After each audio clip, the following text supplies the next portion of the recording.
उम्रा वीजा के बारे में जो अब तक का अपडेट है वो आप लोगों के साथ शेयर करूंगा। पिछले 3 दिनों से नुसुक पोर्टल में टेक्निकल इशू चल रहा है, जिसके वजह से जितने भी उम्रा वीजा हैं वो होल्ड पे है। आज 21 जुलाई है और पिछले 12 घंटे से नुसुक पोर्टल अंडर मेंटेनेंस है। रात के 12 बजे तक मेंटेनेंस में है। कल क्या सिचुएशन होगा पता नहीं।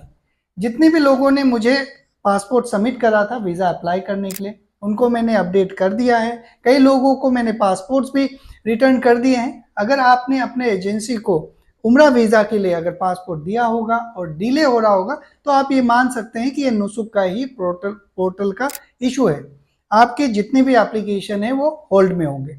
ऐसा नहीं है कि जद्दा का इशू हो रहा है, मदीना का हो रहा है, रियायत अराइवल का नहीं हो रहा है, दमाम अराइवल का नहीं हो रहा है, ऐसा कुछ नहीं है। जब आप वीजा अप्लाई करते हैं तो कोई अराइवल ऐसा नहीं है कि भाई रियाद का हो रहा है, जद्दा का नहीं हो रहा है, या फिर वाइस वर्सा। होगा, होता है तो हर जगह का होता है, नहीं होता है तो हर जगह का नहीं होता है। सिस्टम का इशू है, टेक्निकल इशू है। कल 22 जुलाई को क्या सिचुएशन होगा पता नहीं। अगर आपको वीजा उम्रा वीजा अप्लाई करना है तो आप डॉक्यूमेंट्स जो है वो भेज दीजिए अपनी एजेंसी को। अगर मुझसे अप्लाई करना चाहते हैं तो मुझे भेज दीजिएगा, लेकिन ये आप जरूर पूछ लीजिएगा कि भाई पोर्टल काम कर रहा है या नहीं कर रहा है। जब भी आप उम्रा वीजा अप्लाई करेंगे तो किसी से भी कांटेक्ट कीजिएगा, मुझसे कीजिए, किसी से भी। मैं एक जनरल बात कर रहा हूँ। उनको ये बता दीजिएगा कि मेरा इतना एप्लीकेंट है, इस एयरपोर्ट में आएगा, इतना तारीख को आएगा, मैंने टिकट बुक करा या नहीं करा। उसी हिसाब से आगे वो आपको बता देंगे कि भाई नहीं नहीं, आप परसों का टिकट बुक करें, आज मैं पासपोर्ट लेके क्या करूंगा, सिस्टम ही काम नहीं कर रहा है। तो उससे कम्युनिकेशन गैप कम होगा और कॉन्फ्लिक्ट्स कम होंगे। ओके। और भी बहुत सारे र्यूमर्स है, पता नहीं कहाँ कहाँ से ओरिजिनेट होते हैं। बहुत सारे लोग मुझसे ये पूछते हैं कि जद्दा में तो आ ही नहीं सकते, मदीना में तो आ ही नहीं सकते। ऐसा कुछ नहीं। आपको वीजा अगर होगा आपके पास तो आ सकते हैं आप, वो कुछ नहीं। दूसरा रूमर्स जो हर समय हर बार पता नहीं कहां से ओरिजिनेट होता है कि आप उम्रा वीजा में बस 30 दिन ही रुक सकते हैं। आपका वीजा का ड्यूरेशन जो है, वीजा का दिन जो है, वो उस दिन से शुरू होगा जिस दिन से आपका वीजा शुरू होगा। ये सारे रूमर्स हैं या इनकम्प्लीट इंफॉर्मेशन है, पता नहीं। मैं क्लियरिफाई करता हूं आपको, जो मैं बता रहा हूं वो फैक्ट करेक्ट इंफॉर्मेशन है। उम्रा वीजा का जो स्टे पीरियड है वो शुरू होता है जिस दिन से आप सऊदी में आएंगे, और जिस दिन से आएंगे उस दिन से आप 90 दिन रुक सकते हैं। दूसरे लोग इसीलिए बोलते हैं एजेंसी वाले कि भाई नहीं नहीं, आप 30 दिन ही रुक सकते हैं, या फिर आपका दिन उसी से शुरू होता है जिस दिन आपका वीजा इशू होता है। ऐसा इसीलिए बोलते हैं क्योंकि जब ओवर स्टे हो जाता है तो पेनल्टी लगता है, बहुत सारे रिस्क होते हैं, कंपनी के ऊपर में रिस्ट्रिक्शंस लगते हैं। इसीलिए उसको हटाने के लिए हर कोई यही चाहता है कि भाई उम्रा करने आए और टाइम पे वापस चले जाए, इसीलिए बोला जाता है। लेकिन जो गाइडलाइन है वो ये है कि आपका वीजा उम्रा वीजा एक सिंगल एंट्री ई वीजा है, इलेक्ट्रॉनिक वीजा है। सिंगल एंट्री मतलब एक बार आप आए और वापस चले गए, उस वीजा का पर्पस खत्म हो गया। ओके।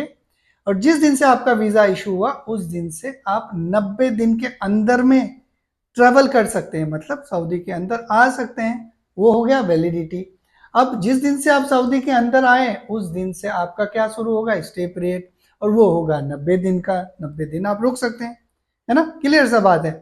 यही बात मैंने कई वीडियो में आप लोगों को बताया है कॉन्सेप्ट, लेकिन पता नहीं बहुत सारे लोग शायद वीडियो नहीं देखते हैं या स्किप करते हैं।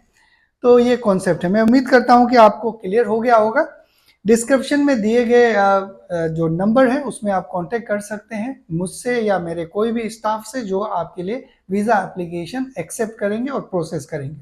अगर आप सऊदी अरेबिया में हैं और अपने फैमिली को बुलाना चाहते हैं तो ये भी जरूर बता दीजिएगा कि मैं सऊदी में हूँ और अपने फैमिली को बुला रहा हूँ और ये यहाँ पे मैं काम करता हूँ, क्योंकि आपका इकामा भी हमें चाहिएगा और आपको पेमेंट का चिंता नहीं करना है। अगर आप इकामा दे रहे हैं, सऊदी के अंदर में है, सऊदी का नंबर है, तो आप वीज़ा इशुएंस के बाद भी दे सकते हैं, क्योंकि जो आपका पेमेंट है वो प्रोटेक्टेड है हमारे लिए। लेकिन वो लोग थोड़ा कभी कई लोग बदमाशी करते हैं जो इंडिया में है ना, वो वीज़ा लेने के बाद फिर पेमेंट करते नहीं है। और मैं ये डिस्कशन को हमेशा एक एसाइड रखता हूँ कि भाई आप अगर मुझसे कांटेक्ट कर रहे हैं वीज़ा के लिए तो जाहिर सा बात है मैं आपके लिए अननोन हूँ और आप मेरे लिए अननोन हो। अब कौन किसको ट्रस्ट करेगा, किसी ना किसी को तो एक दूसरा को ट्रस्ट करना पड़ेगा, तभी गाड़ी आगे बढ़ेगा, है ना। तो जो मैं प्रैक्टिस करता हूँ वो करता हूँ प्री कैलकुलेटेड रिस्क। वो ये कि अगर सऊदी के अंदर है कोई स्पॉन्सर, सऊदी का नंबर है, एक्टिव है, इकामा दे रहा है, कोई प्रॉब्लम नहीं, आप वीज़ा दे दीजिए, अब वीज़ा प्रोसेस कर दीजिए। जब मैं वीज़ा प्रोसेस करूँगा डॉक्यूमेंट दे दीजिए, जब हम वीज़ा प्रोसेस करेंगे तब आप पेमेंट कर दीजिएगा। क्योंकि अगर इकामा वाले पेमेंट नहीं करते हैं तो उसके 10 तरह के तरीके हैं उनको रिकवर करने का। और इंडिया में जो बैठे हुए हैं अगर वो भी करते हैं तो उनके भी कुछ प्रोसीजर है जो मैंने आपको बताया था। ये सारी चीज़ें हैं। आज के इस वीडियो में बस इतना ही। आप लोग अपना ख्याल रखिए। Thank you very much.